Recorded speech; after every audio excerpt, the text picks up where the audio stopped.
Jajaran Satlantas Polresta Palembang kembali melaksanakan giat penindakan pelanggaran pengendara sepeda motor dan mobil dalam razia yang berlangsung selama 13 hari di sejumlah titik di kota Palembang.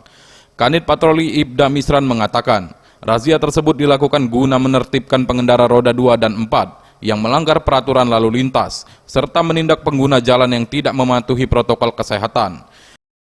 Lantas, ia tak henti-hentinya berpesan kepada para pengendara dan pengguna jalan untuk tetap patuh terhadap peraturan lalu lintas saat berkendara.